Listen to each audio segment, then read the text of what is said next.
Welcome to the first ever Cosmic Cunts podcast.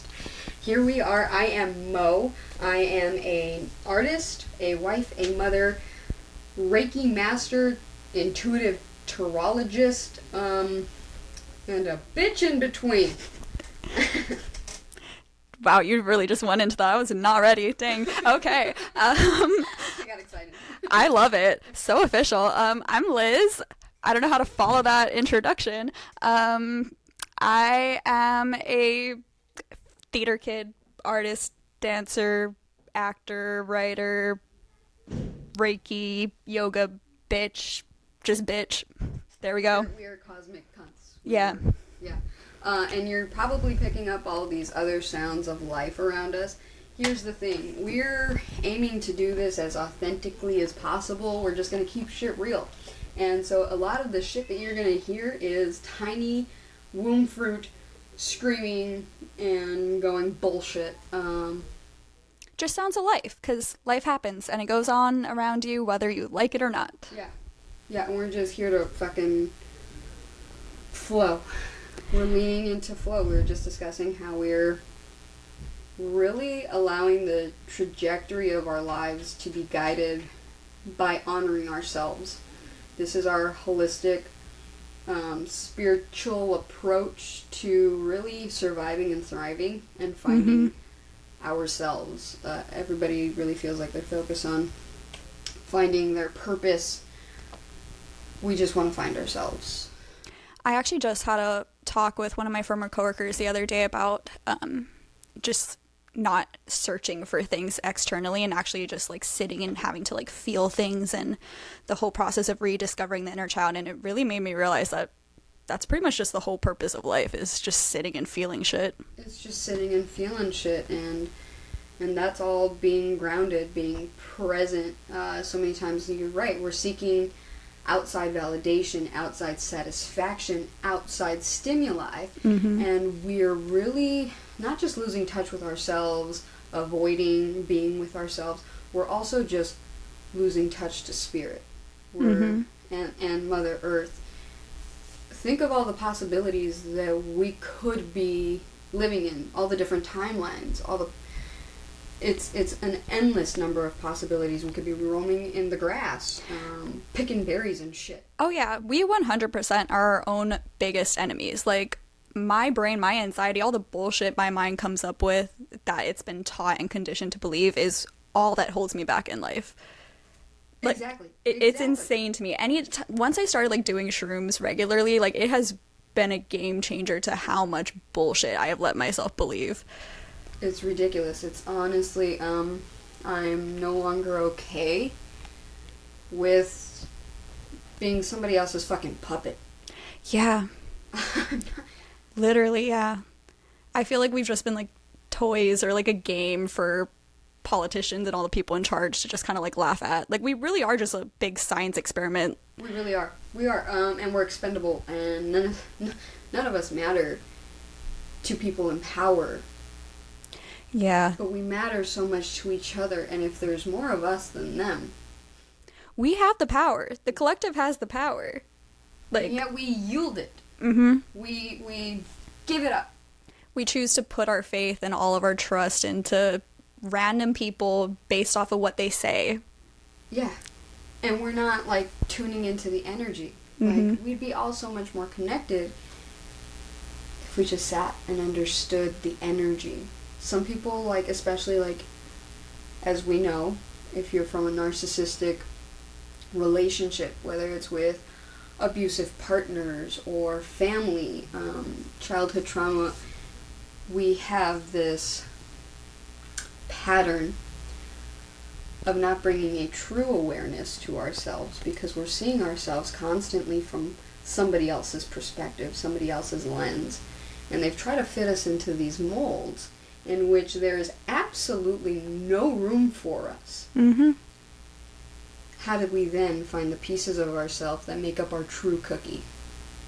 Because I don't fit in that cookie cutter mold. Yeah. that actually makes me want to talk about anger, because I feel like society has demonized anger so much. You're told that it's a bad emotion, a negative emotion. For me, in my experience, anger has been the key to my healing, because it's been the anger that's gotten me to finally go, you know what, fuck this. I don't deserve to be treated like this. I'm not this person that I've been told I am. Like, I am who I am, and that's launched me into like doing the work to get out of it. Reflection, like if you're feeling something big, you're wondering what the fuck it is. Why am I angry? What is causing this? What is triggering this? And the more that you dig deep, the more you unleash yourself. And so to watch you have this like healing journey, especially over these last few weeks, has been awesome. The true original meaning of that word, awesome. It's been inspiring and so validating. You've been a huge inspiration and a big part of it. Like, no, 100%. Like, I would not be where I am now if I had not met you. Thank you. And you know, it was actually really funny because you taught me how to use a pendulum. And when I was first getting connected with my pendulums, one of my questions, and I've evolved from this, asking yes or no questions, but I asked, I was like, is like Liz supposed to be one of my best friends, because that's kind of the energy that I'm getting? And pendulum spirit was like, yes. Like I got such a big yes from that shit that I was like, you're right, I'll pay attention. And so yeah, and kind of regret a little, but I also don't, because I know that this is time, but like the fact that like we didn't spend as much or more time diving into these things together at the start of our friendship, and like now that you're leaving to New York. Yeah. The universe has the funniest timing with this kind of stuff, but I will say, like, when you've actually helped to heal a lot of my relationship trauma, because I have a lot of like friendship trauma and like trust issues with like being vulnerable and like letting my guard down with friends, and you have definitely helped to heal that. And I will say, like, part of that is probably why it took us as long to get to where we're at now, because I definitely will say, like, when we first met, I still had a lot of guards up personally, but you've helped me to kind of release some of those. Yeah, I feel the same, actually. Yeah, when we were starting to come together, like, honestly, I was just a couple years into, like, my best friend of almost 10 years just leaving me when I was at my worst. And, like, that was really fucking painful to heal from. And, so I completely understand and agree where you're coming from about healing from those friendship wounds. People don't talk about friendship trauma enough, but, like, dude, I swear to God, that shit hurts way worse than any romantic breakup wound type. So bad. You know what? And part of it is, you're losing the person who you were so vulnerable with, and sometimes it's out of the blue. But then it's like maybe it wasn't out of the blue. Like, and then the next hardest thing is the fact that you have to look inward. Yep, and you have to start taking accountability. Oh shit! It's like, oh, what a cunt I was. And that shit, it's so fucking hard, because it's so much easier to put the blame on the other person. It is, but then you turn inward and it's like, maybe we could have still been together, you know? Yeah. And that's, I had been better. That's also hard too, though, and like, that's a dangerous road to go down, because sometimes it is healthy to get on that, because sometimes you can repair the friendships, but then sometimes you get stuck on that, and then you get like, you can't move on from it, and just well, see, here's the thing. I will put that thought forward only for the sheer purpose, not of regretting what I didn't do, but taking stock of what I could do, how I could be better for the next person that I'm honored to be in the presence of. The healthy way of doing it. Seeing the pattern and going, okay, I'm going to break it next time. I wasn't the friend that my friend deserved.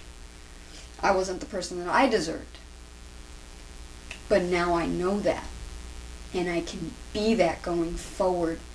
And that's really helped me, actually, in being a wife, being a mother. It's like, oh, how do I not fuck up this relationship? Because these are the ones that matter the most, right? Yeah. Actually, that came up for me the other day. I had a whole moment where I realized I had to forgive myself, like properly forgive myself for all the things that I did wrong, or like the things I wasn't proud of, you know, regrets or whatever, like to really release it, I realized I had to actually like sit there and go, okay, like I'm gonna sit here, I'm gonna think through all of it, and I'm gonna just sit with it and then forgive myself and let it go, because it's in the past now. Yeah. Holding on to it's just hurting That's me the at this poison. point. Yeah. That's the poison that eats at you, you know. And I love that we're discussing this.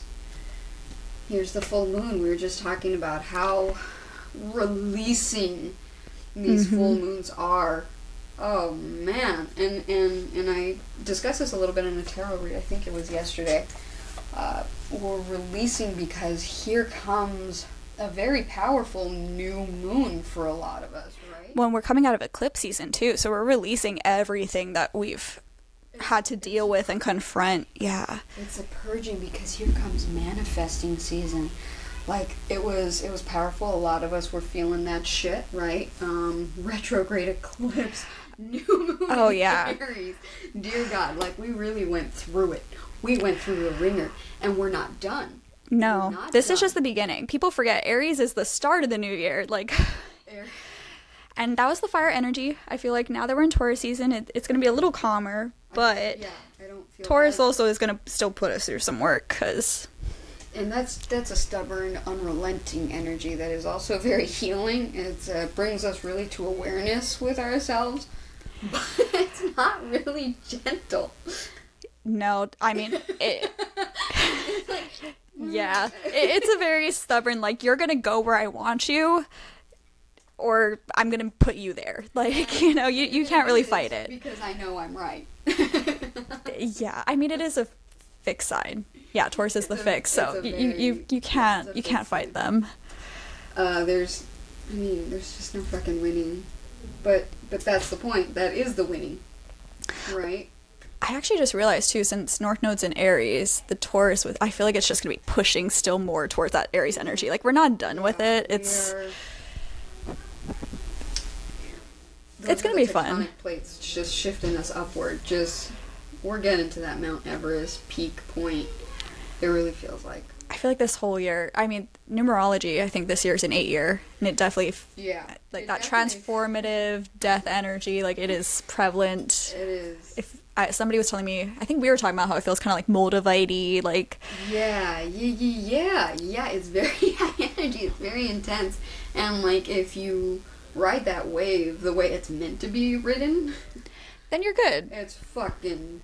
Yeah. It's still hard work, and it's still very intense, because, again, Moldavite, it is a fucking mover. It is a manifester type energy, and it is, it's intense, it's unrelenting, and did I say intense?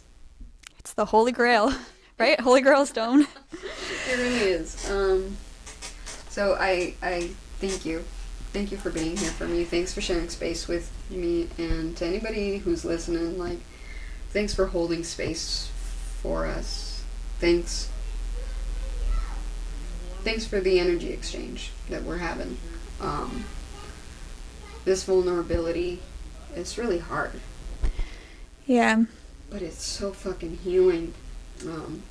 Here's vulnerability, here's accountability, here's the healing and the growth, and I think we all want to be successful, and success really looks different to everybody. But you really can't have that without... Yeah. Well, something hardship. I keep reminding myself too is that we're all mirrors of each other, you know? And, like, we need to have these conversations. We need to see things reflected and from different perspectives, different angles, different lenses, because we just have to, like... This is how we learn. Yeah. And... it's how we don't turn into narcissists. Dude, dead ass. Like, literally, I saw something, not long ago that, like, has just been branded into my brain. It's like, you have to remember, like, when we're getting frustrated with certain situations and we've got narcissistic relationships that really trigger and anger us, we have to remember, some people are placed here to show us what it's like to not grow. These are the examples that we don't want. but these are the examples that we need so that we don't become what it is that we don't fucking want or like. Yep. They're reflecting the traits in us that we don't like in ourselves that we need to address and work on. Exactly. Yep. It's just calling to attention what it is needs to be cleared off of the road so that we can continue our path. It is really hard to start actually, like, looking at things from that lens, too. It takes a lot of work. I feel like it's taken me so many years to finally actually really start going, okay, you're pissing me off, but I'm going to take a second. Let me flip this around. Let's see, what am I really getting upset with here? Is it really you, or is it something in me I don't like? Yeah. I love that. Yeah. Good. I love that, switching perspective and, like, being able to, like, be gentle with yourself about it, too. Yeah. It's hard work. I feel like a lot of people don't give themselves enough credit, and I feel like a lot of people don't talk enough about how, like, healing is the hardest thing you're going to do. You know, like, you have to do it. It's the best work you're going to do in your life. But you also have to acknowledge that it's going to be the hardest fucking work you do in your life. It really is. Like, because if you don't do it, it makes everything else harder. And so a lot of folks will say, no, life is the hardest part of life. You know, circumstances, situations. It's really not. Mm-hmm. It's not the circumstances or the situations that make life hard. It's how we respond to that shit. It's all up here. One of my favorite quotes is from a Script song, and it goes, "Take that rage, put it on a page, take the page to the stage, blow the roof off the place." Oh. The first time I heard it, like, it stayed with me for life. That's alchemy right there. That's pure alchemy. That's transmutation. Completely. Yeah. Unabashed, unfettered. That allows that energy to flow. Oh, yeah. I love that.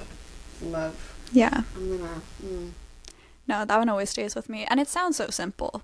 It's a lot harder to actually do and practice. But when you can do it, oh my God. When you can do it, and even just with the intention.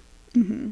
I mean, look at Miley Cyrus with Flowers. Like, that was pure alchemy transmutation. She said, you know what, I'm going to take everything I've gone through, all the pain, and I'm going to fucking launch myself to my Grammy. That shit was powerful. And too many folks are focused on, they're like, oh, what a diss. Do you not understand? No, she claimed her power.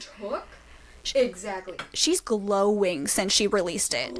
Like, she's always been beautiful, but I swear to God, since she launched that song, transcended. It's just like her aura. You can just feel it off of her. She's like, you can tell she's comfortable in her skin. Like, just everything about her, like the way she performs, the way she moves. I'm like, that is a bitch that found her dharma. Like, she's living her path. She is in her power. Okay, so I saw a picture of J-Lo yesterday. It was like J-Lo at 54 in that little the yellow strappy. Mm-hmm. And all I could think was, queen, goddess. Oh my God.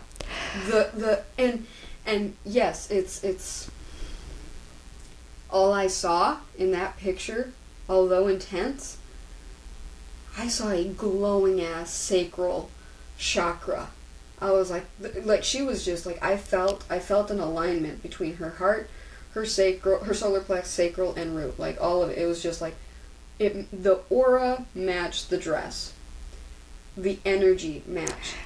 And it's interesting you brought up J-Lo, because I've been thinking about her a lot lately, because she was getting ridiculed on TikTok for her, like, movie that she made in, like, the documentary. She made a movie? Yeah, about, like, her and Ben Affleck's love story. It's, like, the greatest love story never told, I think. Yeah. But it was basically just, like, a big, like, J-Lo music video type thing. And everyone on the internet's been giving her a really hard time, and I don't know, I just keep thinking about it, because I'm like, you know, it's her truth. It's her art. It is. Yeah. If it made her happy, like, yeah, she spent a shit ton of money on it, but it was her money, you know, like... Exactly. She wasn't asking you to buy something from her that she autographed. Yeah. Like, I'm like... Actually, that's probably what did get her the money. Anyways. You know, I mean, I have her, she is a bitch, so, like, I will say, like, all those comments, fair, whatever, but in terms of, like, the art thing, everyone's been giving her so much shit for making her art, but I'm like, if it's her art and it's her truth... You can't really, like, you can't put somebody down for creating their truth. That's what we're here to do, is create our truth. And it might not be in alignment with us or our vibe. You can also just acknowledge, like, hey, that's not my bag, and move the fuck on. Yeah, like, I'm like, you know, let her do her thing. Like, even with JoJo Siwa, I'm like, you know what? there's a mess. She might be a mess of a person and not a great person, but in terms of like her making her art, if she's happy with her art and she's doing her thing, let her tell her, if that's what she believes is her truth right now, let her do it. Yeah, absolutely. You know, we don't need art to... is art. It's expression. You don't fuck with something that's sacral like that. Yeah. That is... that's helping us connect to self. It's helping us express ourselves. That's healing. That's just catharsis, and also magic. That is literally someone's magic in a tangible... Yeah, and like we don't have to all understand it. As long as they feel like it's their truth and they're doing their thing, they're not hurting anybody. That's the most important thing. You know, I'm like, all artists at some point have made something that somebody has been like, what the fuck was that? You know, like... Yeah. There's always some... Yeah. In my bag. Like, I've always loved Lay's chips, even though, you know, they're terrible for me. But I like the lemon, right? Lemon lime flavor. Mm-hmm. I like the barbecue sauce. I don't fuck with dill pickles. That doesn't mean I have a whole ass beef with Lay's. Yeah. It just means you don't fuck with that one particular thing. Like, don't pick up the bag of chips if you don't yeah. like it. And I also worry, too, that, like, when other, like, young artists see people getting attacked that hard for making something, that like that discourages them. Exactly. Because I catch myself doing that, where I'm like, I'm always so worried about public perception, or like what people are going to think of the things I create, and then and that's been something I've had to work on healing. It's not supposed to be about that. It's not supposed to be about pleasing everybody. It's supposed to be about your truth. I know I'm a millennial, but I'm not okay with cancel culture. It's really just blocking our chakras, like, because you're right, you're constantly living in that fear, like, oh my god, what are these people going to think of me? Mm-hmm. Like, I'm putting myself out there raw, unfettered, and like unabashedly myself, and for somebody to tell you, we don't fuck with you so hard, you're gone. Not to mention, like, what it does to your livelihood. That's besides the point. It's so dangerous for your mental health. Exactly. It's like, oh my god, you really don't... I don't fit in anywhere. I'm alone. Yeah. I'm cast out. Like... When so many people that make art, they're looking for a connection. They already don't feel seen and heard. This is the way. Yeah. Yeah. So to attack somebody that hard and be like, how dare you, like, never make any... like. There are cases that I understand where it's like, oh, if it is repeatedly sex trafficked. Yeah. Children. If the person is a horrible person, by all means, throw them in jail. Like, go after them, destroy them in the proper ways. Like, take them down in the proper ways. Like, send them in jail, take them down. Like, do all that shit that you need to do. That shit's not okay. If you've repeatedly harmed. Yeah. Or if they're, like, making art that you're like, okay, the intent in this is clearly not good vibes, like, there's some, like, bad shit, then yeah, by all means, like, by all means. cancel them, but, like... But you can't be so hard when we make these little simple mistakes. It's gotten to the point where you get yelled at for spilling milk, and typos on TikTok. I'm so terrified to have any typos in anything, so I'm like, just watch me get fucking dragged to filth for... being human and having small little errors, you know? We literally just make mistakes, and that's how we grow.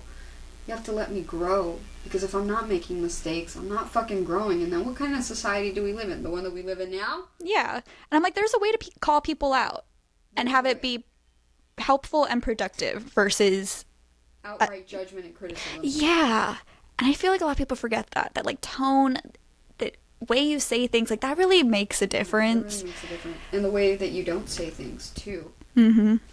Especially, you know, we talked about narcissistic abusers and being survivors of that. Like, it really is, it's the tone in which you say something and the silence in which you don't. Oh, yeah, and they really know how to wield silence. And they're master manipulators of not just you, but the energy around and within you. Mm-hmm. I think was it another read that I was doing, and I said something about not being able to drink alcohol. Like, one, I don't want to because it's low vibrational. There's nothing wrong with it, it's just that for my purpose right now, I have to refrain. Yeah. And also, I joked about being a Mexicant. Because my stomach acid is such that drinking is painful. It never ends well. But all of that's just my physical response to the shit that I haven't spiritually healed, emotionally, mentally, That's what being a survivor of narcissistic abuse is sometimes. And it's like, a lot of people don't realize that the shit happening in your body, like, that's huge correlation. Healed. Yeah. Yeah, there's actually this one book I read, Caroline Miss's Anatomy of the Soul, and she has, like, case studies in there where people she worked with, they were able to heal, like, all these things in their body just through working on their emotional shit. Like, chronic illness type symptoms all of a sudden started getting better because they were processing their trauma and it wasn't just latching on. And I'm not saying that, like, that works for everybody. I understand there are health things that, like, you just, medically just you can't fight, you know, reality is reality, but there are some things, you know, like, the body keeps the score. You know, it's been proven with somatic healing, science is finding if you can.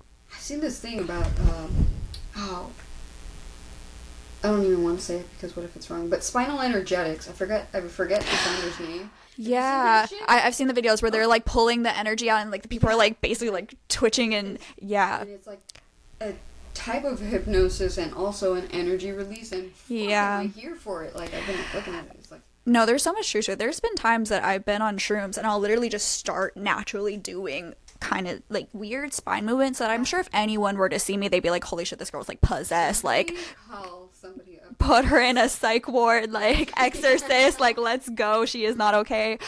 But I swear to God, after I do it, I feel so much fucking better because everything like starts cracking, like it's released. It's listen to your intuition. Yeah. It fucking, you guide yourself. Yeah. And I've also noticed too, like the past few times I've tripped, I've just been like dancing and like moving, and when I'm moving, it actually allows me to like process things but not get stuck in it in a dangerous way. Like it's like an internal gyroscope for people with neurodivergence. Yeah, like I'm getting to stim, the energy is moving, I'm not feeling stuck, and it's not feeling as serious, but like can handle everything. So it's like therapy so much easier because it doesn't really feel as like intense. Yeah, exactly. Yeah, I feel that. Actually, an example. A few years ago, I was up 5 o'clock in the morning, was going to go to the gym, right? And I got a message from my old boss, who had since been promoted, transferred here to Hawaii from LA. And he said, hey kid, I've got lateral position move here, but a $6 raise if you come out to Hawaii. And I was like, this dude's insane, right? Still rubbing the crust out of my eyes. I get to the gym, start working out, and I'm going, and I'm adding more weight to my sets, doing more reps in each set. And like I start thinking clearly, right? Like I'm burning off a lot of doubt. But also, this is my way of healing. I'm not some like little weak thing who's been told what to do my entire life. Look at me owning my power. Mm-hmm. And I was like, yeah, I'll move to Hawaii. Now we're married and we have 2 kids. Yeah. Shit is healing. Like, you moving the body, you can't really transcend your spirit and your mind without getting everything in line. When I keep thinking too, like how many cultures, like that's part of their spiritual practice is some form of movement. I mean, yoga, like that's a spiritual practice. It's you're trying to align yourself so you can transcend and get to the higher realms and whatever. Monks meditate, but they even do like movement stuff too. Like there's just such a connection. All cultures have dance, like indigenous, like hula is so healing. All those hip movements, that is some sacral chakra healing shit. Like no energy getting stuck in those hips. I'll tell you right now, I bet you they got great lower back strength. Oh, for sure. Like that is unblocked, flowing, amazing. Yeah. I wish I had done hula as a kid. Yeah. Would have been so good for me. Grew up in Hawaii. Like, what was my mom doing? Why did she not put me in hula? Get it together. I mean, goodness. It's never too late, though. It's never too late. Yeah. It's never too late. As the baby cries. Speaking of sacral. Yeah. I really feel like this has been really great. I really like this too. Yeah. This felt very healing. Is this the natural end of our podcast for today? Yeah. It feels like it. I like that. I like that we're always on the same wavelength. Makes it easy. Yeah. It really does. Dead ass. Like, we've gotten all this shit done just, like, in a matter of days. Literally days. Like, look at us fucking go. When it's meant to be, it all just comes together. I'm just gonna move my body. Yes. Happy dance. Happy dance. Okay. All right. Thanks for holding space for us. Bye, guys. Bye. Oh, do I have to end it? Yes. Leave. That's a wrap. How was your studio?